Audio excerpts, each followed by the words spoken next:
years. It pulls you in and doesn't let go.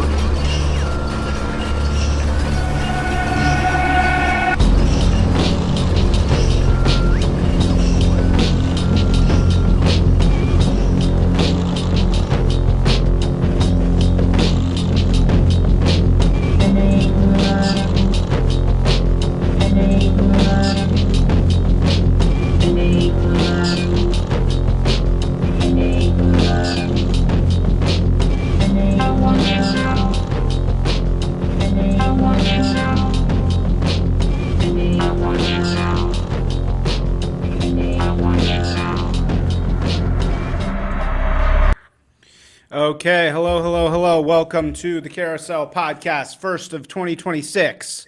I am here with Ancient Problems. Ancient problems in the house. Ancient Problems in the house. We have some ancient problems going on.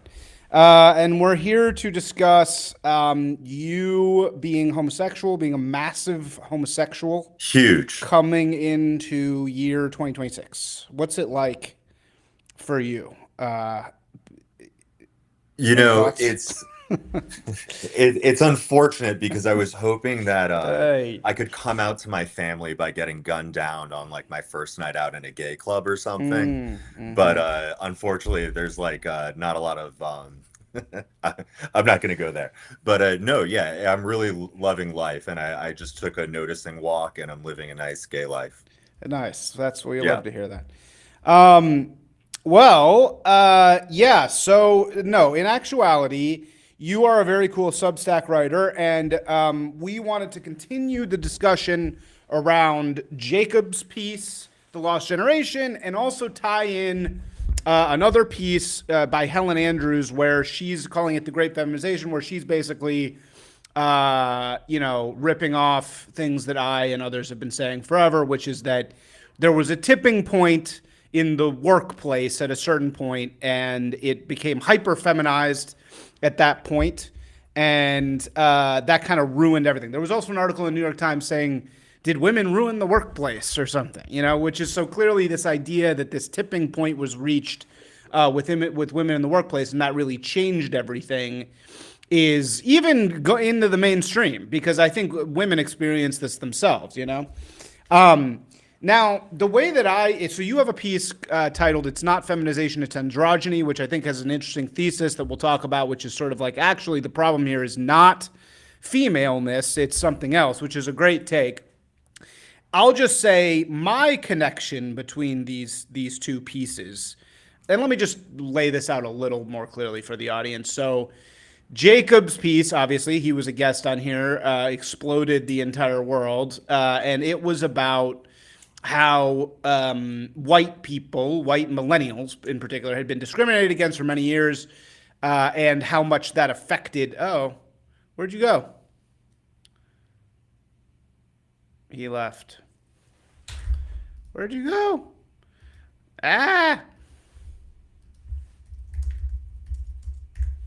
You're back. Uh-oh. What happened? I don't know. It showed that left. you dropped off, but I assume. Oh, it's no, my you left. Okay. fault. I assume Anyway, it's my fault. no, it's fine. It's fine. Basically, Jacob's piece was saying that there's this entire generation that had been excluded from the higher level media institutions, and that's a huge problem because it just changed a million people's lives. Helen Andrews was arguing that, basically the workplace, it was similar because they both take place in the workplace. She's arguing that the workplace sort of completely changed by being feminized, which is what I believe that. I think the tie-in with Jacob's piece is, in Jacob's piece, he's saying, how did this happen, right? Well, how did it occur that white people became purged? White young people became completely purged, for especially straight ones, from the mainstream prestigious media institutions. And he says, I have no idea. Nobody knows, Right. But my and I said this to him. I don't think I said this to him in the call, but I said this to him privately. Was yeah, we do know why. The reason why is because inside these organizations, we reached a tipping point where women went from 30% of the managerial layer in these, particularly in the prestigious media organizations, right? This isn't true across all work, but it is true in those places that Jacob's talking about. Particularly in there, it went from 30% to 75% in the span of maybe 10 or 15 years, of 20 years. And once it hit that tipping point where all the managers or 85% of the managers of your business are women, it just changes fundamentally. The thing fundamentally changes on a very serious level. So that is why I think the woke purge of white men happened. Now, so yeah, tell us what you think of all this, and tell us the point that I think maybe we disagree. The point you're making in your piece. All right, so I'm not quite sure that we're disagreeing as much as I can kind of satisfy both things here, which is to say this. So I do totally agree. If you have a spectrum between male preferences of how you run a workforce and female ones, we did slide further away from men's and much closer to women's. Let's just pick an arbitrary number and say instead of going 50-50, we're at 60-40 in favor of women. Just arbitrary number. It could be better, worse, doesn't matter. My point is it did slide further away from what men would like and closer to what women would like. However, my point is not that I think feminization is the wrong framing, and here's why. When I think of feminization, I think of giving Richard Hanania bottom surgery or something, okay, right? Like putting lipstick on him. Physical feminization. Turning him into a sissy, right? Trying to make him into a pretty woman, okay? What these people do is make women into frumpy land whales, okay? They're not feminizing anyone. It's what I say in my piece is in the same way that we can't have a push-up contest and a farting contest and use a bunch of slurs, women cannot show up to the office with areola showing. You can't be a bimbo or a ditz either. You can't be macho, but you can't be hyper feminine. What you get is this weird gray librarian kind of archetype. And the male versions of this are Ezra Klein and Matt Iglesias. You have to be somewhat sexless if you want to be EHC. And my main argument... EHC? Sorry, what's EHC? Elite Human Capital. It's actually Richard Hanania's coinage. My thesis... all these things everyone's bumping up against. What Jacob Savage is running into, Helen Andrews, you and me in the workforce, but also what Nate Silver calls blue skyism. It's just the moral and aesthetic preferences of elite human capital, the people who run the US. And if the US was run by Persian royalty, the elites would have that kind of vibe, and all the institutions would somewhat conform to that shape. But because in this country we're run by elite human capital, what you get is not an office that was run according to real women's preferences. We'd be eating snacks. There'd be some crafts going on. You could take a snooze, we have a little bit of this. Yeah, I agree.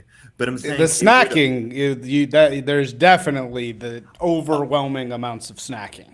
Here's the example I use in my piece. If it were really truly run by women, they wouldn't be shaving their legs so much. You know what I mean? They still, even though they're not the best now, they still put on some effort. All women complain about how much time it takes them to get ready for the office.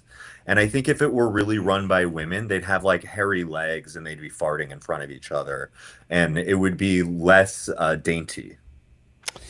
Well, that sort of raises the question, which is more feminine, hairy armpits or shaven armpits, right? And Sure. I don't know the answer to that, because that's sort of impossible to answer a question, right? I mean, what's actual femininity? Is actual femininity not shaving your armpits, or is actual femininity shaving your armpits? I personally would argue that femininity is shaving your armpits. Well, so Right. here's where I would make a distinction. to give a shout out, one of possibly my favorite Substack piece ever. Crypto Gal has a piece where it's titled something along the lines of masculinity is real, femininity is fake. Okay. And I won't recap the whole piece here, but the distinction I'll draw is that what women want is not synonymous with femininity. Okay. So, like, what women want is to not have to bust their ass at the office. Okay. But that has Yeah. nothing to do with being feminine. That's just a preference. Every normal person wants that, okay? Sure. It's Yeah. not feminine or masculine. Hmm. Feminine is putting lipstick on. It's wearing Yeah. heels, shit like I that. would agree with that. I would And agree with women that. do not want that. They don't want to put stockings on in the morning and spend an hour doing their hair and shit. I see what you're saying. Yeah. They're It's like different. so yeah, so it's like actually right. The most feminine thing would be if we were living in Mad Men world and the women were, Bingo. dressed like bimbos. Yeah, on the other hand, in the Mad Men world, the men also put a ton of effort into their appearance, right? I mean, that's also, you know what I'm saying? Yeah, yeah, Right? yeah, yeah, sure. I'll agree with that. I mean, I think once we start hopping between eras, there's some other factors we'd have to kind of like disaggregate out of there. But I would say in contemporary society, at least if we're talking 2026, like Ezra Klein, there's a look you one way you can identify these people is, I mean, just physically. Like, I'm never gonna blend in with these people, okay? But like if you can cross your legs real skinny like that, you're EHC, or you're at least not precluded from being EHC. And there's a way, like these guys, their pants always look like high waters. You know what I'm saying?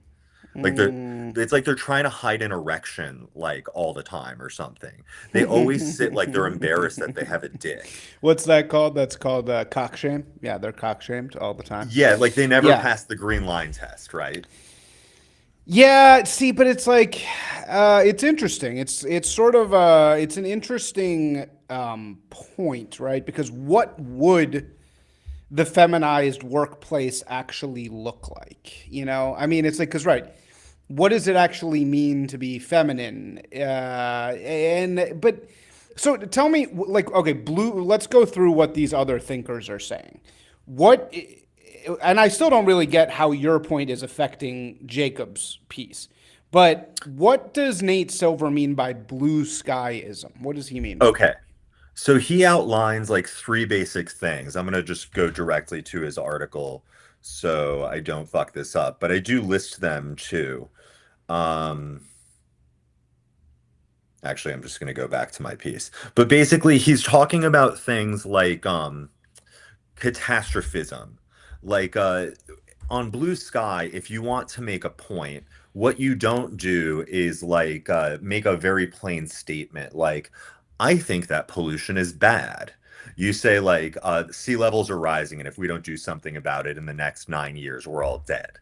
They Mm-hmm. always try to get what they want through catastrophism. There is a tone policing scoldy vibe, Mm. like Mm-hmm. school Mm-hmm. marmish. To speak in the parlance I know you're familiar with, like a longhousey vibe. Yeah. That was, and I think the third one that he lists, but Andrews does Your not list, is sound is like a little clicky. You're clicking a little bit. Is there a way you can not be clicking? Ah. well, it's fine. I don't really give a shit. But can you hear me Is there a way to better? like it's like just clicking. It's like very clicking. Is there Uh, the a only can you thing I switch can your think is if my hands were disrupting the mic or No. something. It's like clicking on the thing. Are you just using your normal computer mic? I am. Let me just maybe try like turning it. All right. Yeah, you know what? It's probably fine. I can also clean it up afterwards, so I can run it through this AI thing. So, it's probably fine. Let's just keep going. I think you're good. I Okay. think you're good. So my point is the third thing is credentialism. And it's like an appeal to, you have a certificate that says like you're qualified to know, rather than you make an appeal to the truth. And so Yes. these are all very longhousey vibes. I don't dispute this. My main thing is I think that if people keep trying to attack what looks to me like one target, it's all the same target. If you try to attack it by attacking feminism, you're going to mobilize this antibody response that is chivalry. It's defending women, white knighting. Yes. And Sure. it's a Yeah. totally normal thing for people to Yeah. have that. It's biological. Totally. And there's just something about knowing that when you come of age and you talk to women, telling women that you love them and you want to fuck them the second you meet them is not the way to get it done. You have to pretend you don't want it so much. If we are like, hey, feminism's bad and women suck, it's not going to get us anywhere. And so a part of my like trying to draw this as one grand theory, I put it this way. Nate Silver writes about blue sky or blue skyism because the people on blue sky annoy him. Helen Andrews writes about women, and I write about a little because Richard Hanania annoys me. Okay. Yeah. All right. Fine. Fair enough. But Very, like, very I Nietzsche notice everyone perspective. sees the problem as their yeah, everyone sees it Sure. conveniently Okay. when they But hate the fine. most. So fine. I mean, it's making me think a lot about the show Pluribus, but I'll get to why it's making me think that. But right. I mean, you're basically saying everybody is picking out aesthetic cues of this powerful thing that they don't like. And they're saying that the problem with the thing is the aesthetic cues or the superficial parts of it, when in fact, they're all kind of pointing at the same thing. Well, what about Jacob? So, what about Jacobs? What is Jacobs actually annoyed by? Well, so I would argue the actual thing, the larger thing, is just elite human capital. These people have a way of being. They have aesthetic preferences. Like for instance, people make this like quip about aristocratic breasts or whatever. But what they don't like is Lauren Sanchez. If people are confused about that, you know, Okay, Jeff Bezos I is know what you like. mean, but explain what you mean by that. So this group of people like I've noticed, so for instance, like I went to private schools as a kid. So I wasn't quite smart enough to get into Ivies, but I got into like top 50s, okay? I then visited friends who went to Ivies, and when I talked to their friends, they were no question very smart people, but they sound as smart as I do. Like there was no difference. You get what I'm saying? And I found one of the things that separates me from them is how I speak, Yeah, but sure. it's not No, I my verbal remember. I IQ. remember. I was working at the DA at the time, and I'm a humble Whigger from very Whiggerish beginnings, and I went to GW, and then GW's kind of like, very trashy. GW is very like Jersey Shore coded. You know what I Yeah. mean? So there's not a lot of like elite human capital types there. I mean, there is, but it's not an. I was like a party guy, so there wasn't like I wasn't interacting with those people. Uh, but then I worked at the DA's office, and I worked with a bunch of like Princeton kids and Harvard kids. And for you know what, for the most part, they actually didn't have that coding that you're talking about. But I remember for the most part, they just seemed like kind of like uh, kind of scuzzy strivers. You know what I mean? Like they weren't Uh-huh. really super impressive. They were just really smart and didn't have lives, basically. They just were like hyper focused on their achievements. But this one Harvard guy, this Harvard law guy, showed up one day as like a summer intern, and this was the first Harvard law guy I'd ever met, right? And he was like on his way to being a lawyer, and I was like, oh, this guy's going to be this like dashing prince, like I was thinking this is going to be like a waspy, like he was like 6'4", and he shows up and he's like dressed immaculately, and then he starts talking, and he talks like a total gay guy. Like he talks in this like his whole affect is like Yeah. extremely feminine, and he was supposedly straight. Yes, Like he this is a wasn't he part of wasn't a it. gay man. Like he was supposedly like a straight guy. And I was like, "Whoa, what is going on?" Like I was like that was the first time I was like, "Whoa." Like yeah, there really is like what we've been told about this group of people that goes to Harvard is not how they are anymore. Like Well, they've become some other thing. well, so for instance, in Jacob's piece, there's one guy he speaks to, and he specifically remarks that nowadays you can no longer even Oh have yeah, his yeah, timbre of voice. you're And right. Yeah, I've yeah, yeah, right. obviously experienced this in life, and like, Yeah. a good way of almost explaining like an exception or how you can see some of the contours of these EHC preferences. Barack Obama has a baritone, and he's allowed Because he's because black. he's Yeah, black. you're right. Yeah. And they have carve outs for minorities. And this is one of the things that like lower class whites Well, find no, but you know what? duplicitous. But you know what? They do have room for a baritone type. They have room for Have you seen the new Zootopia? Zootopia 2? No, what is this? Zootopia. You know, I have daughters, so I see all these things. Okay. Zootopia is this Disney series, and these are always really good indicators of like what's acceptable and what isn't. And in the new Zootopia 2, the mayor of the city is like a horse, and he is like a really deep baritone, dashing, handsome horse. And it's true that like normally that's not allowed. Normally that's like Gaston, right? If you're that, you're Gaston, meaning you're bad, right? Mm-hmm. Gaston from Beauty and the Beast. But he is kind of like vain and a movie star, right? And Sure. kind of dumb, like he's dumb and doesn't understand what's going on all the time. But he's got a baritone. As long as he's like a object.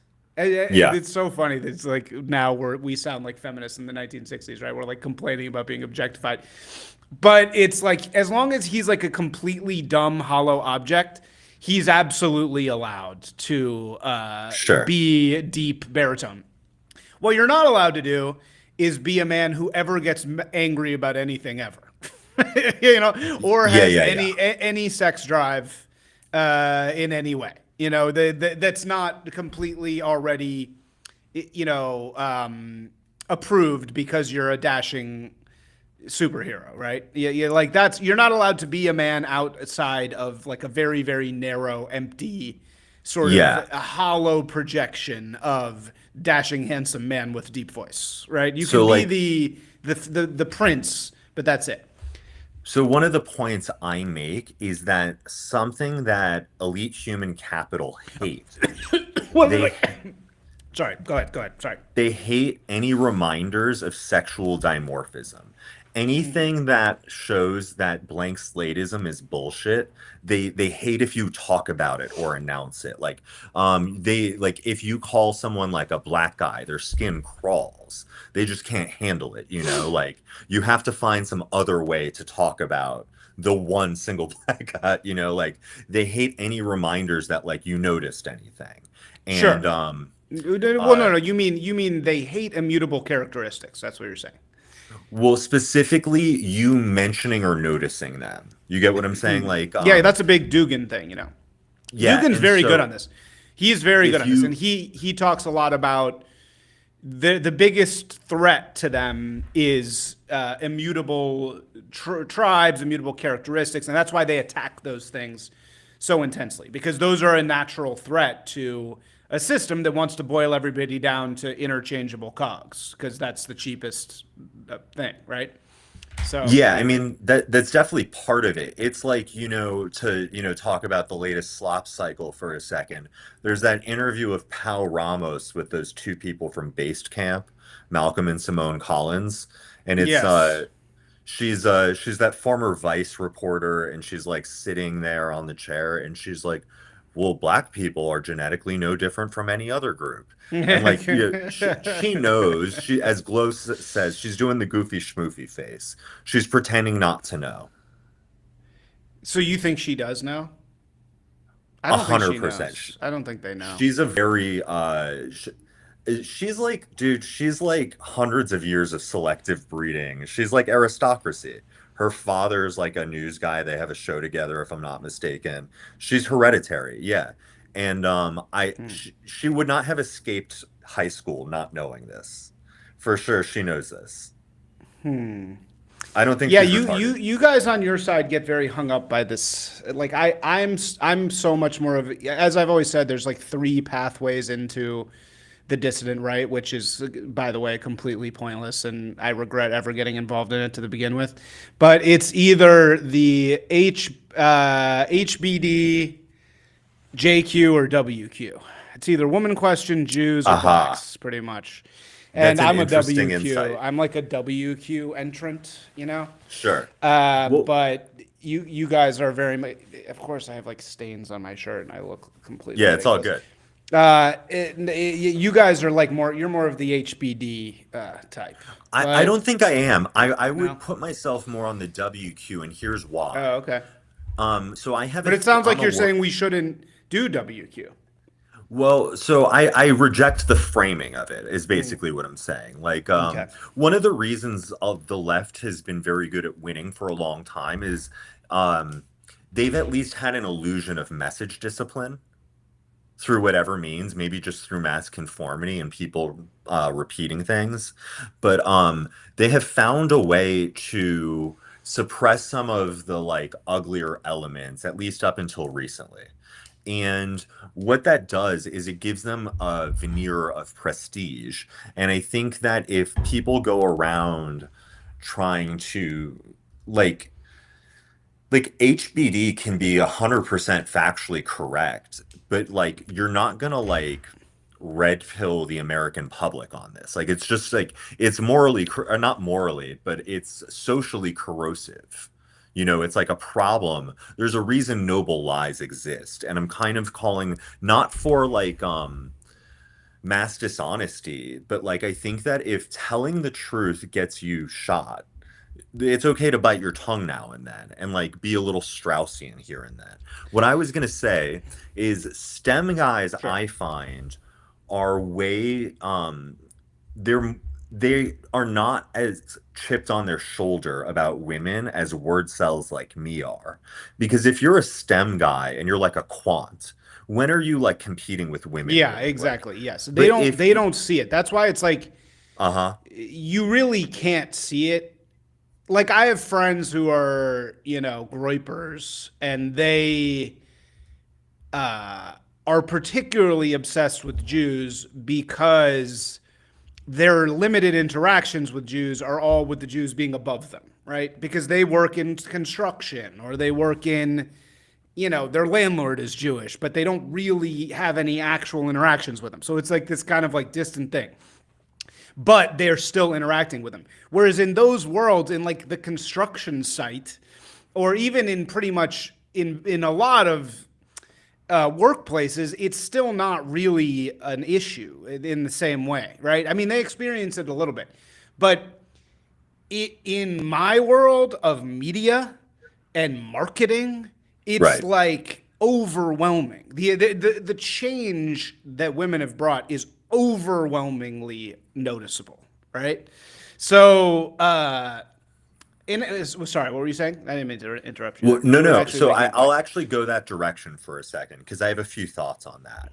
So, like, I don't mean to understate anyone's dislike for Jews or whatever. That's not what I'm trying to do here. However, Stop I, shilling for is the Jews, yeah, man. yeah, No, yeah. I'm just kidding. Um, uh, what I was gonna say is that like one dimension of like the contemporary flavor of anti-Semitism we're seeing is that it's kind of anti-boomerism. And the reason I say this is like look at you, me, Jacob Savage. Did any of us get in on this alleged nepotism I'm always hearing about? What the fuck? I'm a personal trainer. What are we talking about? I've like worked in hotels. No, no, no, no, no. No one has hooked me up with shit, okay? Yeah. I've No, always same, been dude. on yeah, always on my Yeah. own figuring this shit out. And if DEI has worked the exact opposite way against us the whole time. And so my theory about this is if you look at You mean who's against above you, Jews? Against Jews? some of this, so like are you the CEO of GlaxoSmithKline? No, some boomer is. You know what I'm I saying? think Jews probably got a little bit of benefit from about 1960 to 1990, right? Oh yeah, yeah. But I'm You saying, probably could get a little bit out of like, I'm the first Jew, but that really didn't help you very much. It helped you in the sense of what you and I didn't have, which is fucking connections, right? I mean, who like does it that is help? No, true, no.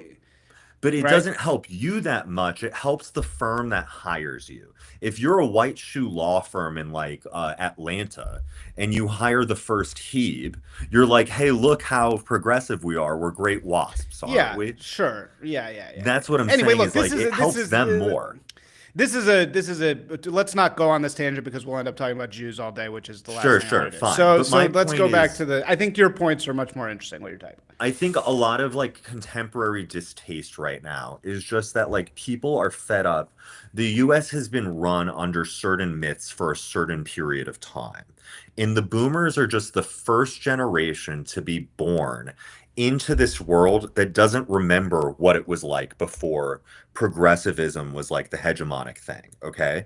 And now a lot of these things are breaking down. There's a competency crisis.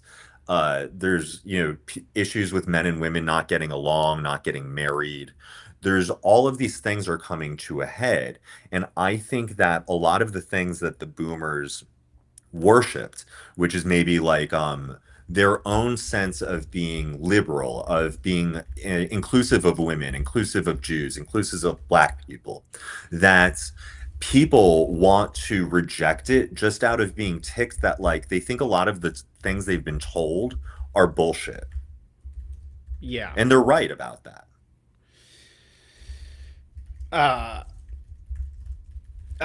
yeah, I wait, oh, are you still talking? I think you went No, hello? I'm here.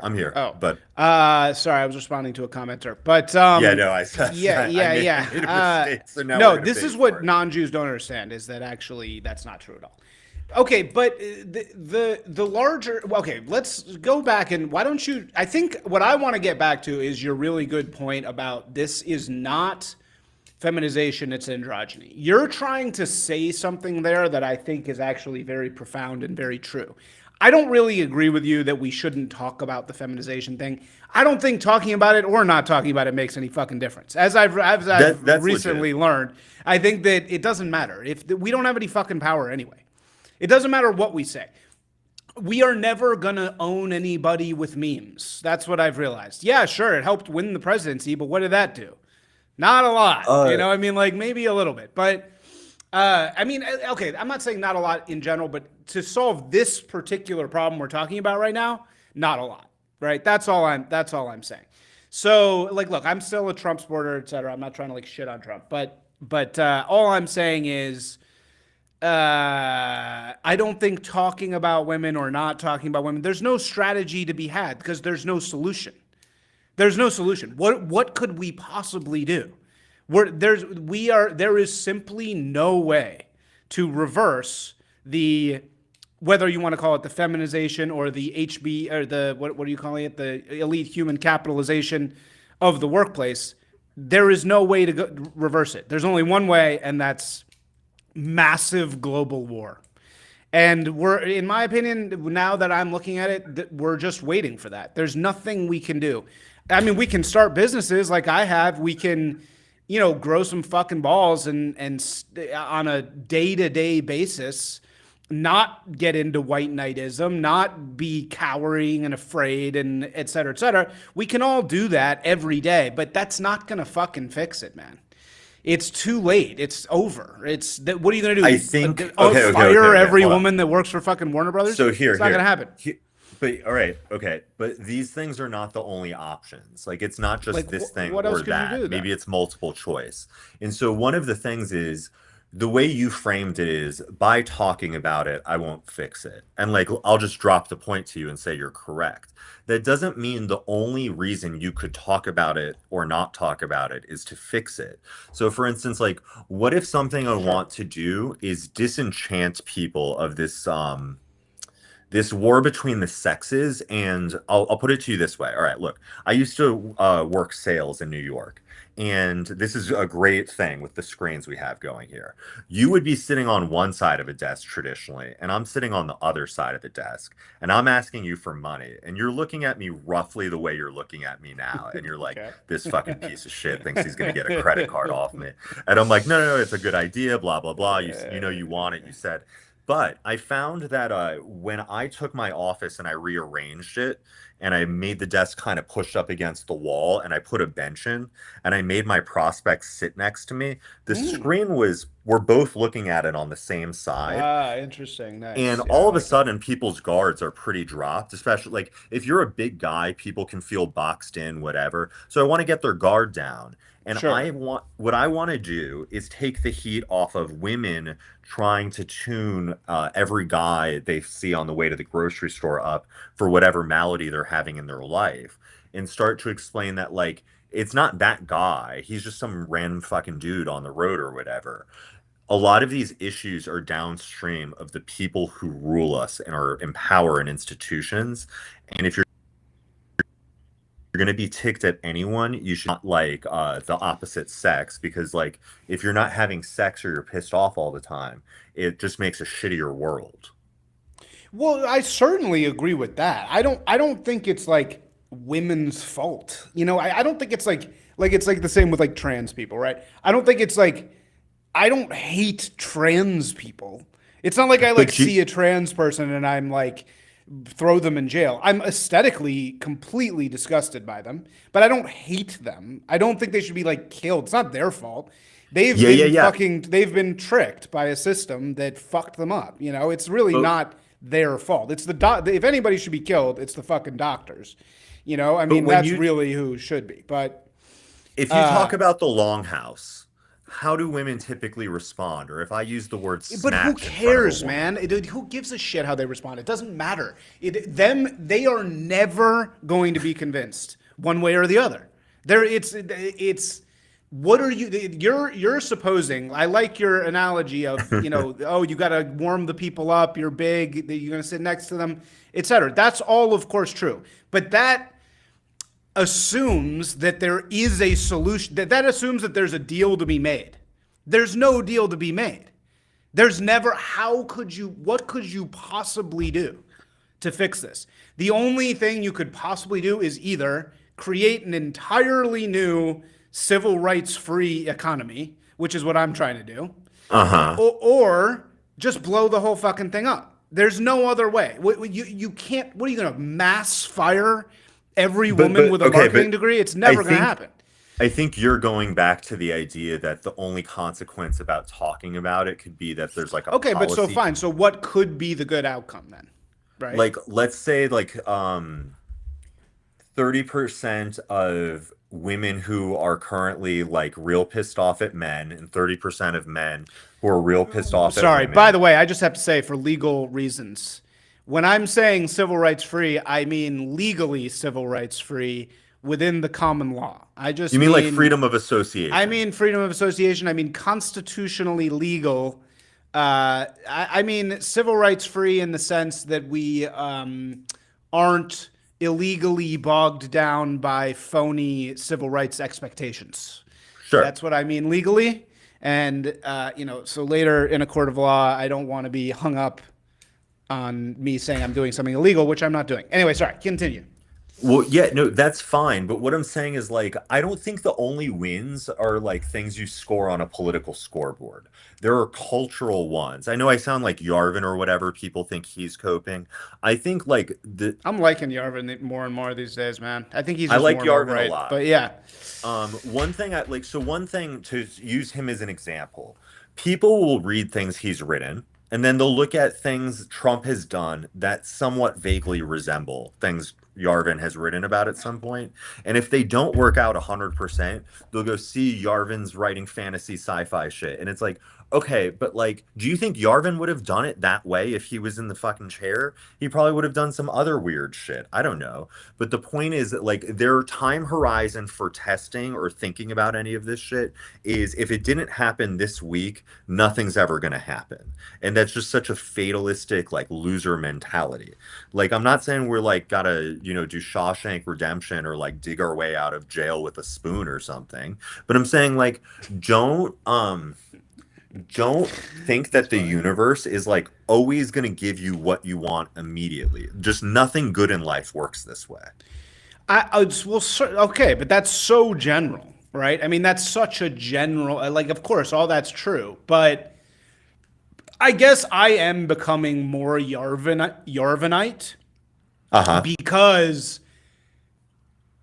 like, I can see what's happened with the Trump administration. I can see what's happened with the dissident right. And I can see that there is no solution. There's just Yes. no solution. I cannot think of a solution because like we tried, right? We did everything. We're never going to get another Trump. We're never going to get anything close to Trump. The best we're going to get to Trump is some kind of JD Vance. The left is going to get crazier and crazier and crazier, right? They are going to have all the chances in the world to fucking blow up the system because they have all the power. But on our side, imagine starting imagine starting a men's magazine on the right, Sure. Okay. right? An actually men's magazine, right? Which I'm Right. going to do. We're going to do this. And it's going to be great. And I'm not saying that the content isn't going to work and it's going to be a great thing and it'll organize men and people will have an outlet and they'll have an identity and yada, yada, yada. All that is possible. And it's happened already. It's happened on MAGA, on being a Baptist, right? I mean, all these things are workable and doable. And it's not. I'm not saying that they're not worthwhile because they do give men an identity and on a one-to-one level. It's fulfilling a market. It's artistic. It can be transcendent. The memes that we've created make it all worth it. I'm not trying to red pill or black pill on any of those elements, and I'm working to do this myself. I mean, this is what I do. But in terms of the cultural landscape, Trump has Pam Bondi as his DA. Right. Like, it's a fucking joke, man. The whole thing is a fucking joke. And the idea that Pam Bondi is the fucking Attorney General of the United States is a fucking joke. And if that's the way that we're gonna be, I don't see any solution to that problem without genuine revolution. Or maybe not revolution, maybe just genuine wartime behavior that would just instantly overnight end that joke, right? Yeah, like a state of exception. Yeah, like a true emergency. Yeah, right. okay, Would look. end that joke. Or So- maybe the economy could like completely crash, something like that. But So outside of that, I don't see how slow change could, because think about it, every Pam Bondi, and let's not even talk about the left, just on the right. Every Pam Bondi, every marketing degree offered by every university, every law degree offered to every woman, that's just replicating Pam Bondi times a million all the time, forever. And nothing's going to stop that. What's going to stop that? Nothing. Okay, so I'm going to slightly contradict something I wrote in an essay to make a point here, Okay. but I'm going to name a handful of people from the Trump cabinet, and I want you to tell me like who stands out. Okay, so the people are Kash Patel, Pam Bondi, Tom Homan, and Stephen Miller. Which one of these things is least like the others? It's not a race or a gender thing. Interesting question. Think Which about it one in of terms of these like things if is you were going to least like invite the someone other? to a dinner party or drinks. I guess I'd say Stephen Miller, probably. Yeah, and what does he have that's different than those others? What's his defining characteristic? I guess he seems like he's smarter. He seems like he's Yeah, like a so level essentially, smarter. but like even just aesthetically looking at him, what he is basically somewhat passable as elite human capital. Now, the point I make in my Okay, piece, you how gotta he say what elite sits, human is capitalists. he You, sits like a guy. yeah, okay. He sits like a guy, which is verboten. He should be crossing his legs. But he is basically conversant. Didn't he go to Duke? He blew up the Duke lacrosse thing, right? Like, Yeah, I think so. he Yeah, I is think that's elite right. human capital, which is like Cash Patel has a lazy eye. Pam Bondi probably has fake tits or whatever, a spray tan. You can't do that if you want to work at like a marketing agency in Manhattan. That's not cool. Yeah. It's not chic. Well, that's actually not true, but you Well, can my, be my as a point that, but is, that's kind of the thing. As a woman, you can actually do that shit. You can be like again for the same reason that the handsome horse guy can be the handsome horse guy. You actually can be trashy Pam Bondi in the marketing maybe. world, but you have to be conscious. It has to be that that's your thing. Okay, You you know what I can't do it mean? in publishing, for instance. Definitely not in publishing. Yeah, that's true. Okay, so Yes, right, like a definitely, or more prestige thing. academia. That would be Okay, so not good. look, Yeah, my sure, fine. point is I don't know a way how to make this happen, but the right could actually do shit if it was more Stephen Miller's and less Cash Patel's and Pam Bondi's. Oh, But because sure. Yeah, we have totally. I fewer agree. of them, what you would need is a bunch of like chuds to basically be like, we're gonna just shut up and do what this Jewish guy with this massive noggin says, and like just trust that he's like not a lizard person or something. They're But like, unserious people. The people on the right are unserious people, yes, regardless of what they look like. I mean, even full agree. this nothing's more unserious than the Anons. The Anons are the most fucking unserious people to ever live, and that's that really dawned on me in recent past, especially the Anon sphere's reaction to Jacob's article. Like Jacob is certainly Oh, elite. Jacob is certainly elite human capital, and the way that they responded to that was like, oh, okay, so these people are actually they are a joke, just like Pam Bondi's a joke.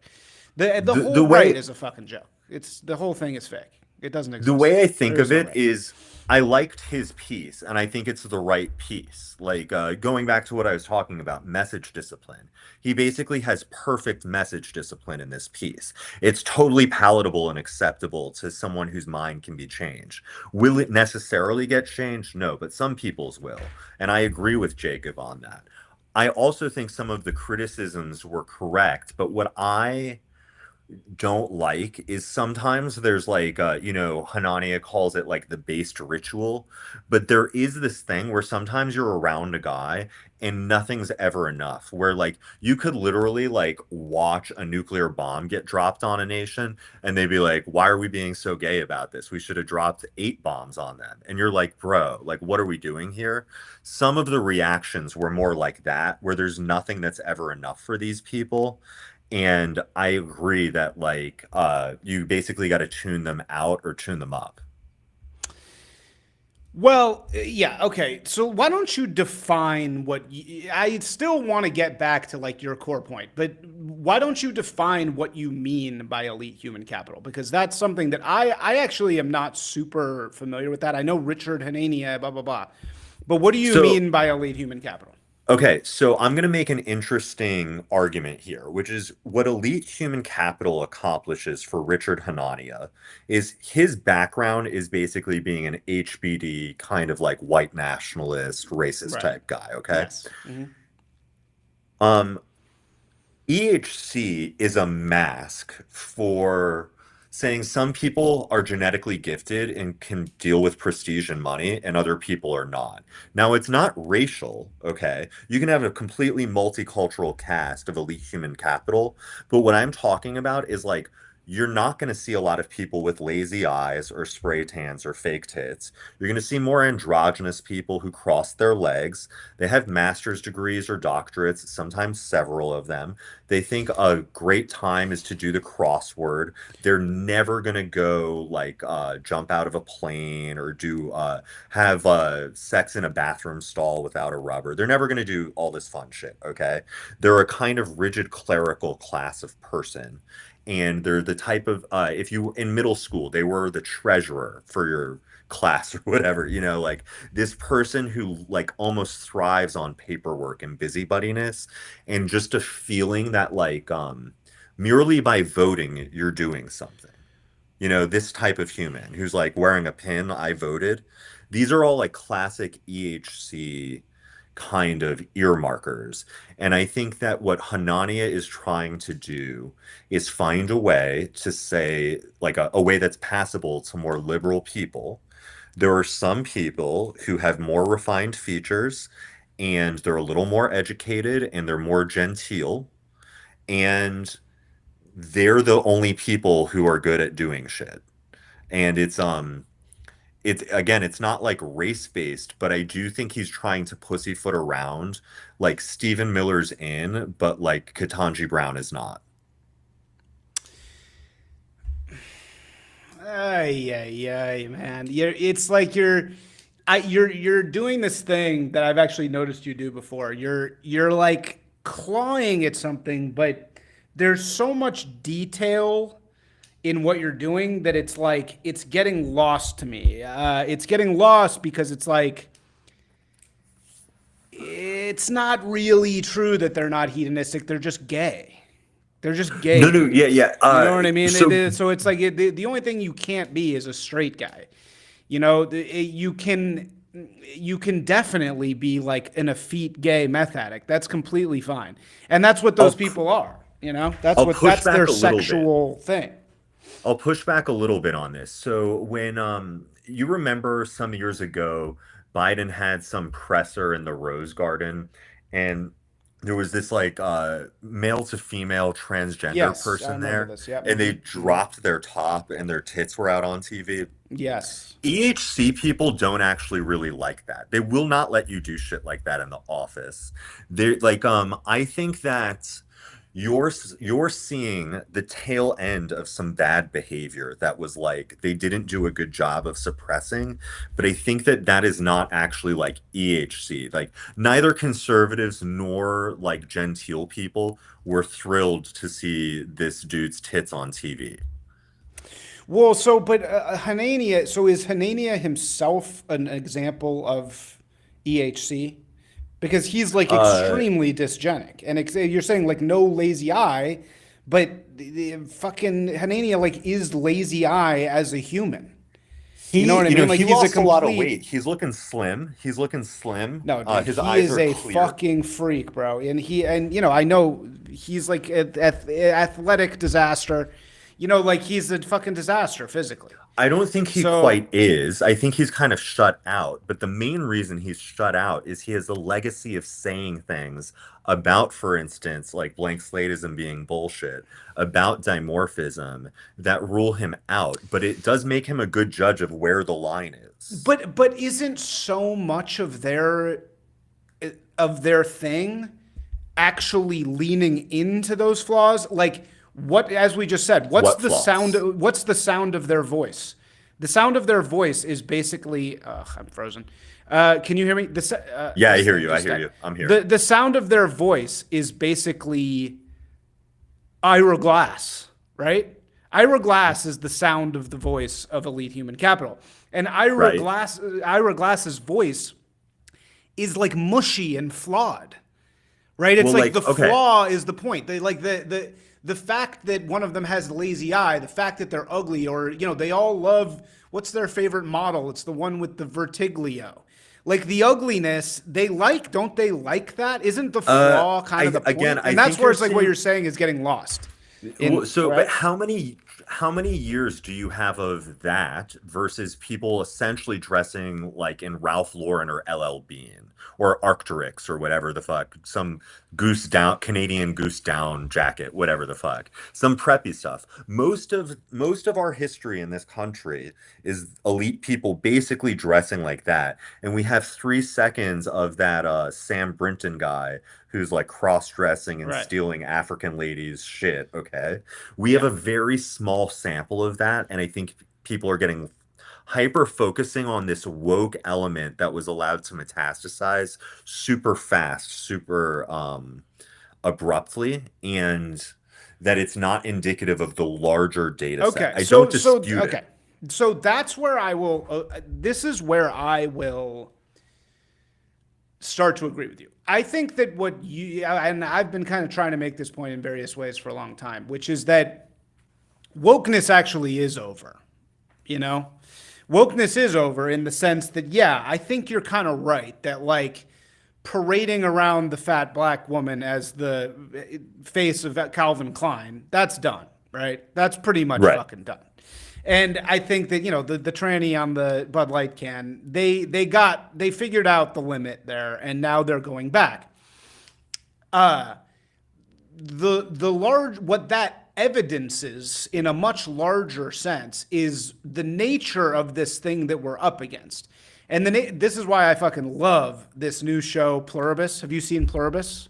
No, dude, I've Dude, heard of it, but I haven't seen it fucking yet. love it, man, because it's basically a allegory for the Borg. The Borg being this unitary human single consciousness that takes over the world, right? Okay. Like global monoculture, the technocracy. It's basically what you're calling elite human capital. Yeah. Okay. And the way that so this like alien virus takes over the world and everybody becomes part of this Borg besides like 10 people. And the Borg has total consciousness of everybody, right? So it knows everything. So it's exactly like AI in that way. But it talks to everybody in the same way, which is this like white woman empathy speak, right? Yeah. Or this like vaguely homosexual empathy speak where it's like, we love you. We want you to be happy. We respect all your this and that. It talks like a therapist. Sure. And the really interesting part is everybody looks different, and even cultures still like vaguely practice their old cultures for appearances. Yeah. But actually, at the end of the day, everybody goes and sleeps in like a giant gymnasium for efficiency, right? Right. So it's the perfect fucking metaphor for this like Leviathan that's taking over the world. And this Leviathan is this empathy speaking, rootless elite human capital that really has no nation, right? It's not a, Yes. it was born in America for sure, but that's what I think. You're right that all these people, Helen Andrews, Jacob, Blue Skyism from Nate Silver, they're all referring to the Borg. They're all referring to this same technocratic globalist group that has taken over the world. You know, sorry, your cat turned off the thing. They're all referring to this same global technocratic monocultural financial instrument that has basically taken over the globe and that pretends to be local. It pretends to be, this is what I wrote about, and there's going to be a war in Montana. It pretends to be Bozeman, Montana. Come to our, spoon and crate local eatery and have your Montana local IPA and your Montana local pasta. But really, when you look at it, it feeds back into, some rootless fucking office in wherever place. It doesn't even matter where it is. So I think that that's what you're saying is like this is a global technocratic takeover. The female part of that, you're right. It's actually not women, but it's not not Ezra women Klein are doing it. It's literally Ezra Klein. What do you mean by that? Well, Ezra Klein's kind of rebelling against it now with his whole abundance thing, right? But yeah, he's certainly, right? All right. So here's my argument. This is me like explicitly taking Hanania's argument further. I basically agree with the darkest connotations of it. There really are people who are in and out in terms of like what are their qualities as a human? And I'm not being judgmental like you're morally good or morally bad. I'm saying like, are you like me and you're a word cell, or are you good at statistics? Are you good at laying bricks, or are you like a ballerina? Okay, people all have different capacities. And this is going to sound shitty, but like so I went to a party a few months ago that was like primo, very hoity-toity. It's probably going to be one of the best parties I go to whenever I die. I'll be like, that was one of the better ones, okay? And I'm walking around this party, and it's in this ridiculous mansion. It's like a $35 million mansion. And I'm walking around, and everyone is stunning. They're just beautiful humans. Like half the guys are like 6'2" or 6'4". There's all these women there that are like 5'10", plus they have heels on. They all have like PhDs, and I'm like, oh shit, like I shouldn't have been invited here. Like these people, you could see it, but like that is not accidental. You don't end up with a bunch of people that tall. They are the product of thousands of years of selective breeding that gave them finer noses, higher IQs, they're taller, they're skinnier. Like they have that like aristocratic lean look. They do not have broad shoulders like me. Okay. And you can really sense it. I'm not saying they're morally better, but I'm saying like But Richard everyone has had Hanania it. is the absolute opposite of that, man. I've met him. I've So seen the he's guy. like there's a window of this, okay? Like my point being, as I said, I don't think he No, is Hanania, I it. think have you ever seen him in real life? No. You would immediately say that he is not what you are saying. But He as I may said, look kind of like maybe passable for that on the internet, I but think you're he's mishearing like me. I deeply said he's dysgenic. not. I said he's not, Okay, which is why he's a all right, good. sorry. He's cast out, which I is see. why So he's an he's a edge good. case. Yeah, As I got it. said, Okay. Andrews was cast out by women, so she's Mm, pissed off at them. Nate right. Silver experienced pushback from these naggy blue sky bitches, so Hmm. he's mad at them. And Sure. I have been, both Hanani and I have both been excluded by these EHC types, which I is see. why we both see it, right? Okay. We Okay. know that Fine. there is not a difference on his SATs that excludes him from being one of those people. The problem with why he can't be one of them is because his parents didn't open up a 501(c)(3) in his name when he was in high school, and they didn't teach him the right language, and that you really can't write mean things about black people on the internet if you want to have a job in this world. Well, but what is the difference then between what you're talking about and just the existence of an elite, which has always existed? There's never going to not be an elite, no matter what kind of society you're in. Totally agree. I think depending on the nature of kind of like how your state is constructed, there's going to be some constraints that flavor it this way or that way, right? So, for instance, like you have some of these like Middle Eastern countries where they have real problems with brain drain, where anyone who can get the fuck away from these authoritarian theocracies does, and Yeah, then you're left with like shitty physicists. So that sure. sucks, right? So you could have an elite who are not actually elite, and it's just like some guy's kid, and this is why you guys had no nuclear program, right? Hmm. Or you could be Sure. Israel. And my point is that we used to have a more meritocratic system, but a part of like your privilege as one of these elites is that you get to mint new elites, okay? So like I don't know if your family how much you guys practiced as kids, but when I was a kid, my parents would always invite just like regular non-Jewish people to like Passover, just to Hmm. give them a flavor. And like see the house, hang out, whatever, see what it is we do, have a meal and be on their way. We're not like proselytizing. We're just like, hey, you want to come have a meal and see what this thing is about? It'll be cool for you. And what I was gonna say is like when you are like you go to Harvard, you meet people who didn't go to Harvard and they have different backgrounds and like maybe you befriend them or they become your boyfriend or your girlfriend and you guys end up you fold them in and you teach them your ways. And traditionally, this is what Harvard did with certain minorities in small groups. But when you expand the DEI so large, you so debase what the certificate is supposed to stand for that you get like what was that press secretary under Biden, the second one? Karine Yeah. Jean-Pierre. Hmm. Everyone knows she's kind of a fraud. You know who especially knows she's a fraud is black people. They're not confused Yeah. about this. They Sure. see it, Yeah. right? Yeah. Hmm. And so my point is when it was a smaller number, you could kind of fold people in and mint them as new progressives. And they so debased it that we have lower quality. And a part of like his project implicitly is that we should better define who's like qualified to like run your municipality and who's like an anon. You know, those are different people, and it's okay to recognize that and differentiate them. Okay, so then what are okay, so if all these people are sort of reacting to the same thing, and what they're reacting to is the nature of elite human capital that they have been, it sounds like you're saying, basically excluded from, right? Yep. So they're pissed and they're kind of like pointing into the tent and being like, you know what, fuck these people. They wouldn't let me in, so fuck them, right? That's kind of what you're Yeah. saying.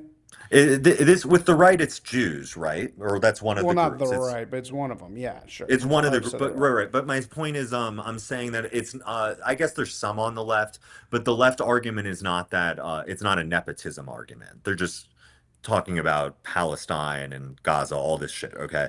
But on the right, the argument is basically like a grievance against being locked out of halls of money and power and prestige. Okay. Right. S- And my point s- is everyone sees the devil that they know, but none of them realize that it's like we're in a horror thing. And it's like this thing is going to present just as someone you know. It's like it follows or whatever. You're going to see your buddy, but that's not your buddy. That's just like some demon thing. And I think that people are getting lost in the sauce, making the enemy their particular Sure. enemy, Okay. as opposed to like this group of people Got it. implementing their preferences on people that are not built for them. This group of people implementing their preferences on people that are not built for them. Well, wait, what does Like, that mean? so let's for example say that one of your kids decides that they are not their biological sex and that they're trans. And let's say you believe that, okay? And you're like their number one defender on this, okay? Even if your kid is trans, the idea that if you yell at like construction workers enough, that they're going to go, you know what? That little girl wearing overalls is a boy or whatever. Like you're yelling at them is not going to do shit.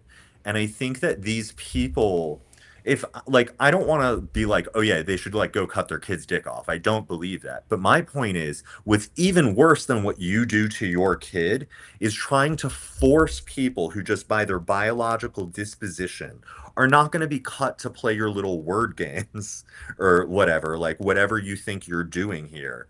Or that if you're going to yell at a guy about pronouns and all of a sudden this bricklayer is going to go like, you know what, you have a great point. I'm never going to do that again. This shit is not going to happen. And I think the closer we can get to a conversation where we say, if you're a lib and you want to go live your lib life, we're going to have like certain places where you can do that shit. But if you try to force that shit on us, we are going to be a huge pain in your ass. Mm, I don't know. You're kind of losing me here. I think the parts that I really agree with is that it's like the part I will agree with is that yes, we're all sort of sniping at the parts of this Borg that we particularly feel snubbed and excluded and aggrieved by, right? I Okay. think that that's very true. And I think that the real problem, it's dawning on people that the real problem is what you're calling elite human capital, but which is actually this it's globalism. I mean, it's a single world state. It's whatever took over Hollywood, right? But Hollywood that this thing tech, whatever you want to call it, came in and destroyed the leaders of Hollywood in a matter of like 4 years. That's what Me Too was. Me Too was tech just saying, okay, people who run Hollywood, you don't run Hollywood anymore. Now but do you think we this was threw like you in jail. do That's you think pretty this much what it was like was. a conspiracy or just the natural No, just convergence the of the natural preferences? convergence of things. Yeah, Yeah. again, I think that the people inside this Borg, they at some level they know they're playing by the rules, right? I mean, they know I'm doing I'm doing what I'm told, right? That's what they think they're doing, which is fine. But the effects of this thing are unprecedented. The effects, the way that this thing affects the world, the way that this particular group affects the world is unprecedented because it's not even like probably most similar to like the Dutch or the colonization of America. That's what's so amazing about Pluribus. It's like this is what it must have felt like to be colonized by white people as a native person. Like they're so nice and they're giving you everything you want, but they're also taking over your shit. Like that's basically what's happening with this group. This thing is taking over the world, but we don't even have a name for it. Like we don't even know what this thing is. Like we kind of get mad at its tentacles, right? And we get mad sort of at the wrong things, but we barely even have a language to describe what it does. I mean, shrinkflation, right? That's one of the ways to describe what it does. It takes the thing that we're used to and it hollows it out and it kind of like keeps feeding it to us, but without the substance anymore, right? It's like the substance is gone, and it does the same thing to people. It says, okay, you're a Native American? Great.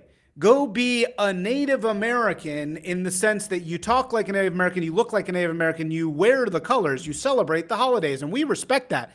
But if you actually acted like a Native American, no, that's that's like not okay, you know? And it's the same with black people. It's like, okay, black people, yeah, we love black people. Come and be a black person, but don't actually be a black person like for real. Like, like you need to act basically at all times like a white, high educated woman. You need to talk like that. You need to do all this stuff. And if you don't, it's very uncomfortable. But look, we love you. Yeah, sorry. So to put a more historical flavor on this for anyone who might be thinking along those terms, one of the things I would argue is that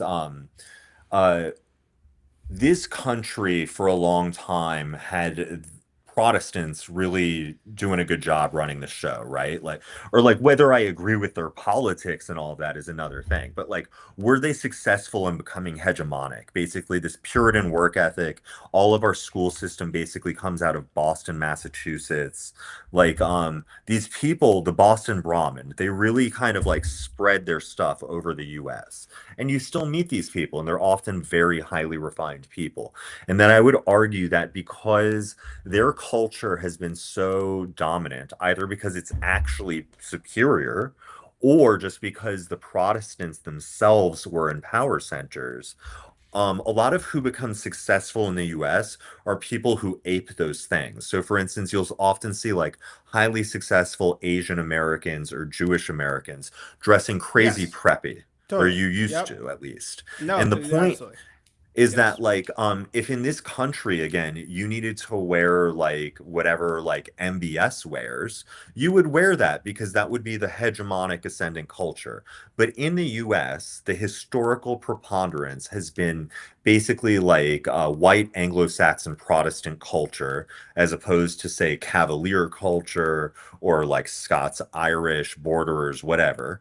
What we have is WASP culture, and I think that like, I'm not saying like let's go like lynch this sect of white people or anything, but I'm just saying that like a lot of the things people often hate about like say women or Jews or pick your group are things that are actually not that group just being that weirder flavor, that more oriental flavor you're describing that's original. It's when they start wearing golf shoes and shit, or like tennis shoes. It's when they become more waspy is when people often get angry at them, because it's often coincident with them becoming more successful. They're trying to blend in to this upper echelon that, for instance, if you're a chud, you could be a heritage American chud, okay? But like if you're a chud, you're not a wasp.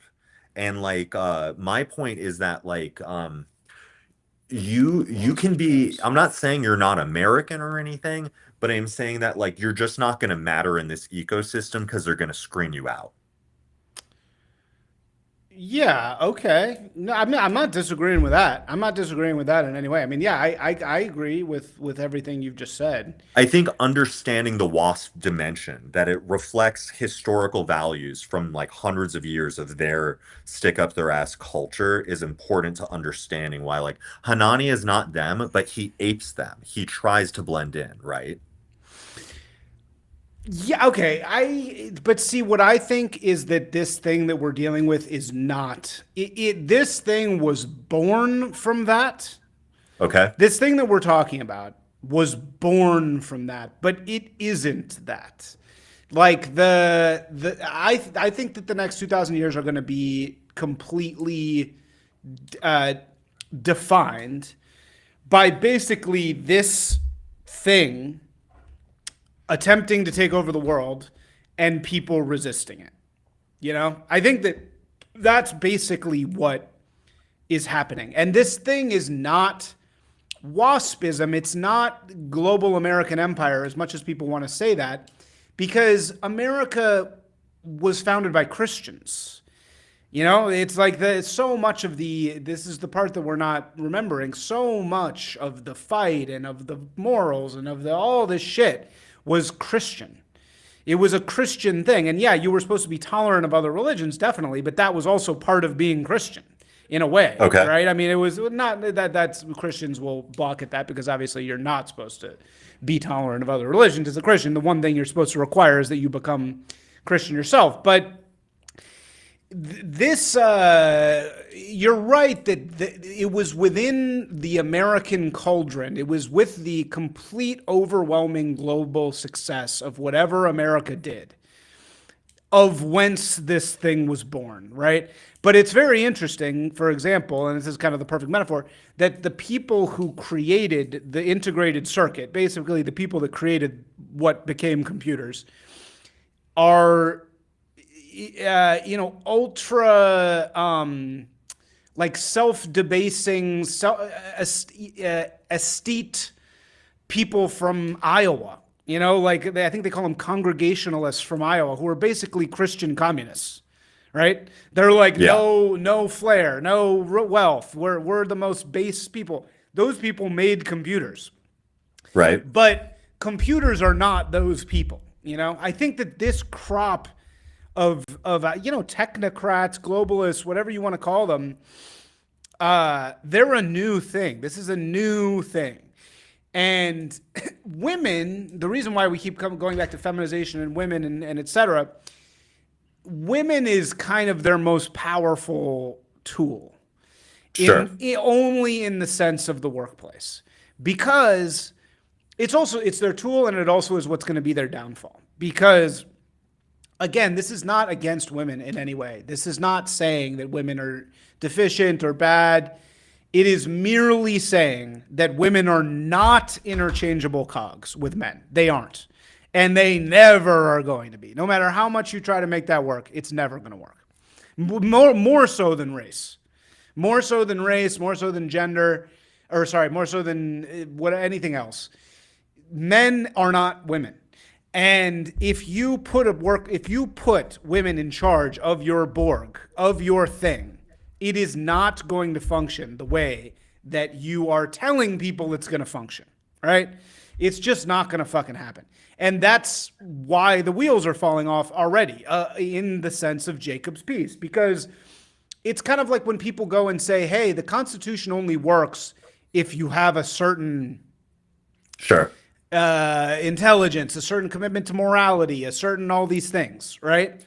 The This globalist is like workplace, the globalist interchangeable cog workplace where everybody is an interchangeable cog, that only works if it's managed by the people that created the Borg itself. And that's like mild-mannered white guys, basically, right? right. I mean, so going to something you said a moment ago, like a peeve of mine where I absolutely start to spurg out is any time an argument where someone's like, see, what we need to do is if we just educate people. And I'm like, we're spending Yeah, we $175,000 need a less year trying education, to far less education.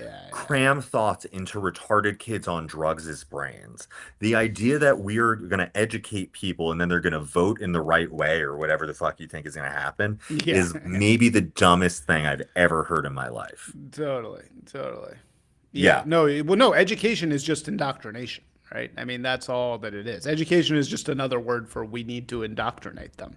But again, as we all know from what's the great Orwell quote, the women, they're the true believers, way more than men. The Sure. women follow the ideology perfectly. And that is, and to bring it back to where we are, that's where this destruction of white guys came from. In my opinion, the cause of the lost generation is that basically the managers inside the companies of media tipped to being like 80% majority women.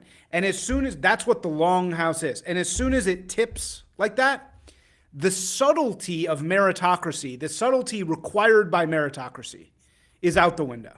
And now suddenly your HR department is in control of the whole fucking thing. And they're monitoring your behavior. They don't give a fuck about the outcome of the company. Now they're following the rules of what they've been told to do, but they're following them too closely, right? They don't have the understanding to say like, okay, if this guy's a rainmaker in our fucking company, So you need I'm to gonna let push him back. like bang the I'm gonna interns, you know? I'm gonna push back on something you said, but probably from the other direction you're anticipating. I don't think you have to even get to majority or even half female for this stuff to happen. I think that so my favorite job ever was in like 2014. I worked at a mom and pop gym for exactly 1 year, like literally a year to the day before we got bought out. And I was a sales guy. Every salesperson there for the whole time I was there was male with one exception. And she fucking sucked. But my worst day there was so much better than any job I've ever had. I didn't even make that much money because it was my first job doing that kind of thing. But you could just like we would just whenever it was dead, we would just make up these insane like would you rather hypotheticals, extremely vulgar. We'd go out and get drinks after work. You could have a fight with someone and then like blow it off and get over it.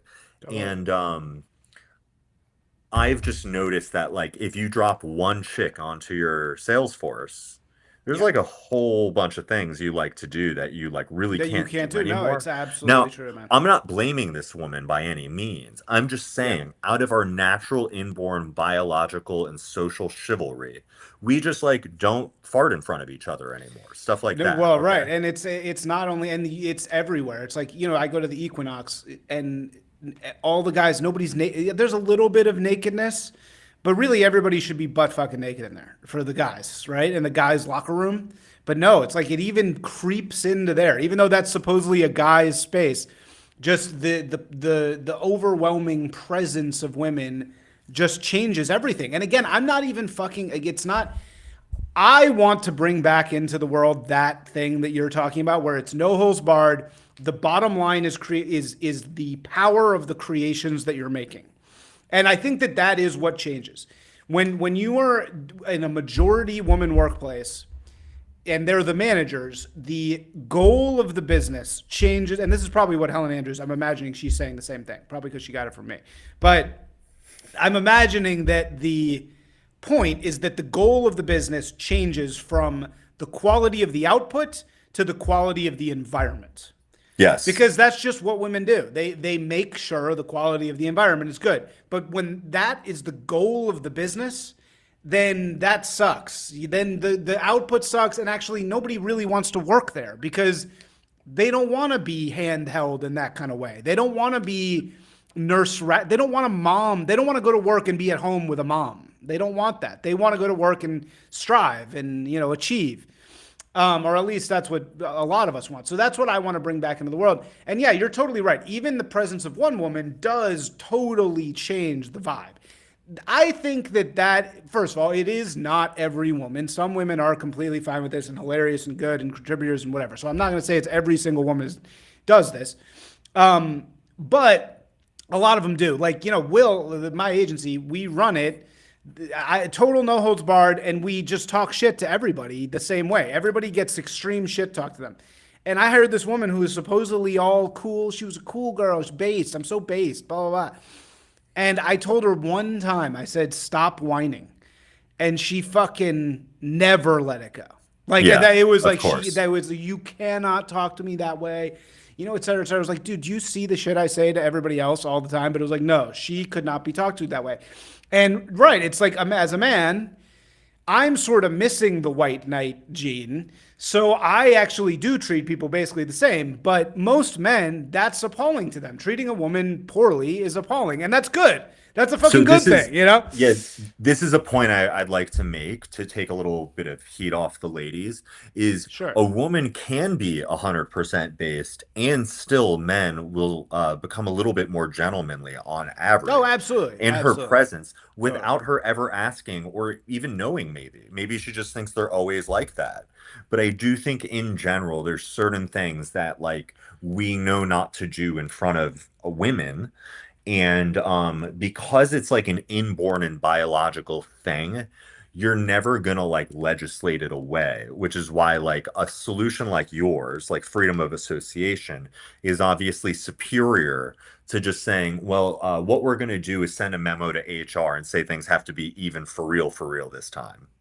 Like that's not but their work. side is winning, and their side is totally dominant. That's the thing. Like they are. The way they do things is winning. It's not good for the world, as we've seen with Hollywood, right? Right. But that being said, I have to admit, also, I worked in late Weinstein era Hollywood, and those fucking dudes were monsters. They were fucking horrible. Like, whatever Weinstein got, he fucking deserved 100% and more. He's a fucking evil guy. But he made great fucking movies. He made really fucking good movies, right? And I'm not. Which is better? Which is worse? I don't necessarily know which is worse, right? I mean, like we can't hold an entire gender responsible for the actions of one horny old guy. Yeah, sure. No, of course. In my feeling, the reason why the Borg will ultimately fail, and I think this is the battle of not just our lifetimes, but of many lifetimes. The reason why the Borg will fail is for the same reason communism fails, because it destroys the freedom of the human spirit, right? Particularly for men. It forces, because it needs its female army for cheap labor, for enforcement of its rules, right? And it's such an effective army that it has. But ultimately that army, it's like the Soviets. It's like you can't crush. The whole reason why women wanted to work in the workplace is so they could make great, beautiful movies and shit, right? But it's not going to happen with that code. You have to let, maybe not Weinstein. Weinstein was a true monster, but you have to let guys fuck the girls.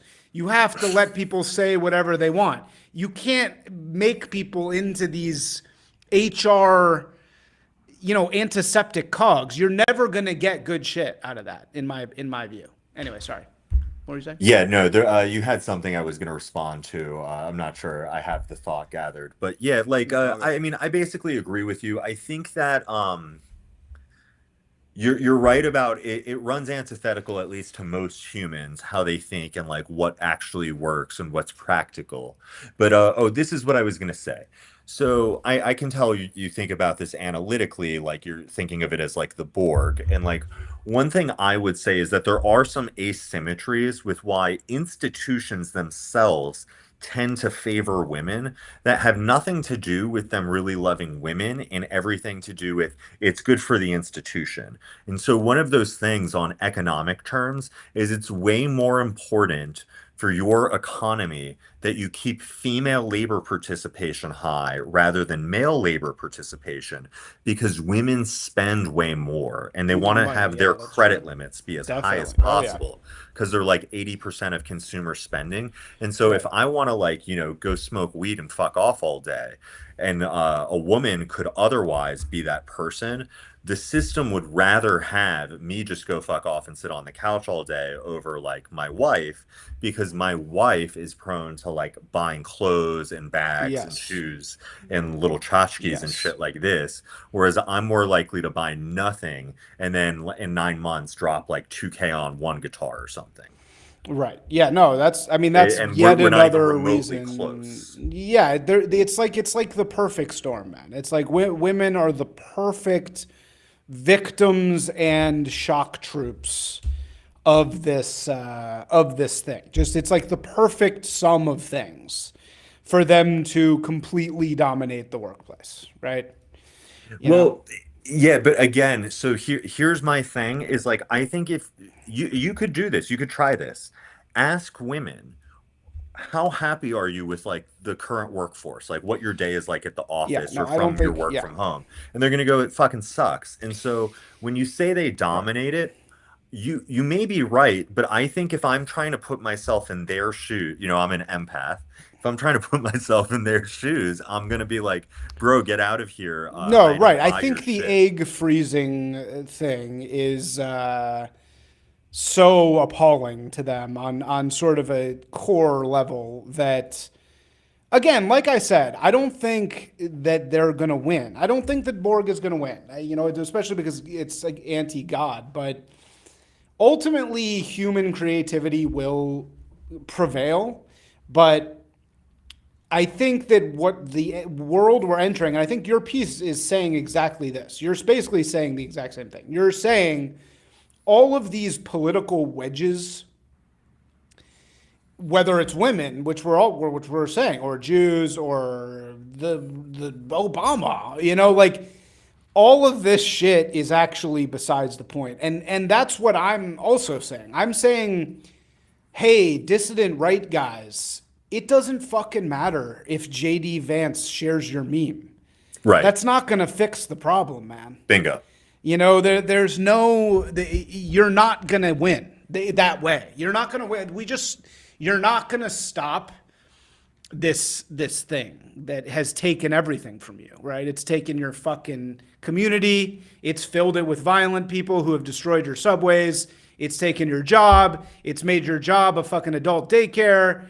It's taken your money. This thing that's taking all your shit, that you're pissed off, rightfully so, it's not going to be stopped by JD Vance tweeting something based. Yeah, It's not. It's irrelevant. If anything, that's worse because that all that does is take you off the table for a little bit. It's a depressurization system. so when not the old school Mencius mold bug, but the OG Curtis Yarvin, when he came back and began writing in his own name, one of those pieces, this may be the title or maybe it's just a phrase he uses, but off the top of my head, I think it's called the inaction imperative. And like what he was basically saying is like, do not pump your energy into storms that are counter to your desires, basically. Like, don't feed it and like pump a bunch of energy into it because it's bad for two reasons. One, you're depleting a resource you need for like regular shit, making rent, fucking your wife, feeding your cats, whatever you're doing. But the other problem is you're giving your enemies more power, which sucks. And so like maybe this is an academic exercise of me like writing these kinds of pieces, but one thing I'm definitely trying to do is to try to get people to stop spinning their wheels and definitely trying to stop giving our enemies power and energy because that fucking Yes. sucks. And I think that by showing people how to de-escalate or again get the problem away from between you and I to this thing that's to the side that we both try to tackle, that like I have found women who sometimes want to like choke me by my neck over things I say or write, like that piece they were like, oh, this guy's got bars actually, like I too think the workplace sucks, and I don't like getting blamed for the way it is because it's not actually run how I would run it if I was the dictator.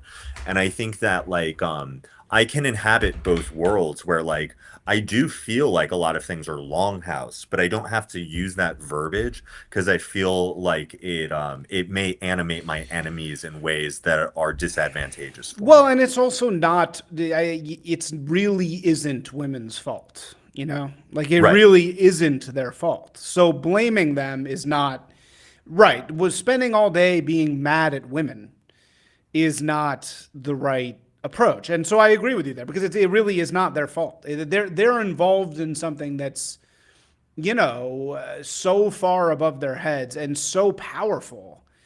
I mean, it's like, yeah, Right. sure. Like I you think we think can. that Yeah, sorry. you think the DMV lady you're mad at has like any power in this fucking world, Right. you know? Yeah. Or the black person. I mean, this is part of the reason why I'm just completely done with the dissident right is one of their. I mean, besides attacking Jacob, which was the stupidest thing I've ever seen,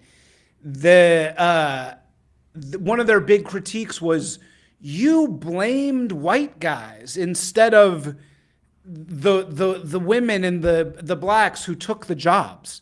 It's Yeah, like they like hired themselves.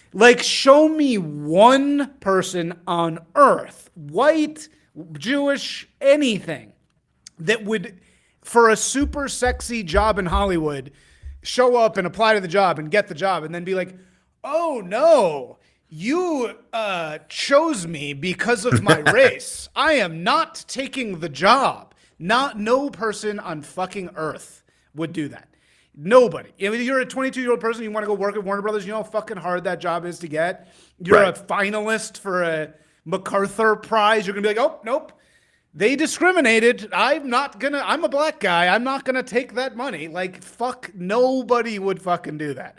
So Right. it really is. When you look at it through that lens, it really is not fair to blame black people or women or Jews or, anybody. It's not fair to blame the white. I mean, again, we're not saying white guys. It's fair to blame the ladder pullers, the managerial people, right? I mean, it's fair to blame the people that instituted these policies. And many of them are women, many of them are white guys, many of them are whatever. But again, you're not blaming the recipient of the diversity thing. I mean, you can blame them, and yeah, you should want there to be some sort of consciousness of that. But yeah, I mean, look, Like you should blame the people for being afraid of speaking out, I guess. sure. Right? I don't know. Look. Like I knew this guy who he said something like pretty simple but kind of profound once, and he said something to the effect of like anytime you put your hands on someone or punch them in the face or whatever, they're basically going to take it personally. This is like a normal human response. No matter what, even if you're sparring and you guys agreed to do it, get stuck in the face really hard, and your knee-jerk reaction is going to be to throw another punch back at the Yeah, person, right. okay? And when I'm sure I say things that I shouldn't, or I'm a little sloppier than I should be, but I truly don't harbor any animosity towards any groups at large.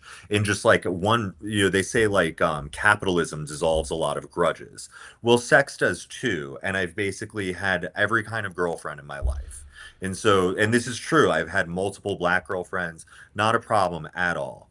What I will say is that any person, when you bring up their group, like kind of reckless, like you say something antagonistic about it, no matter how cool they are, unless they really know you and they know you're trying to get under their skin as a joke, whether they say something or not, they're like making a little mental note and they're like, fuck this guy.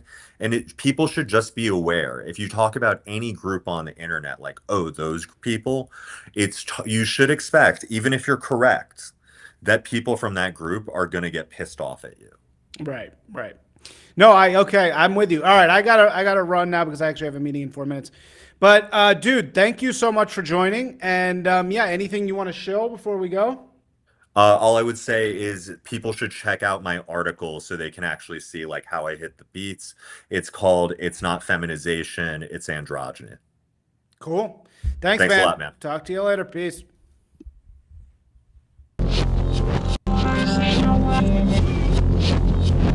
Stay away.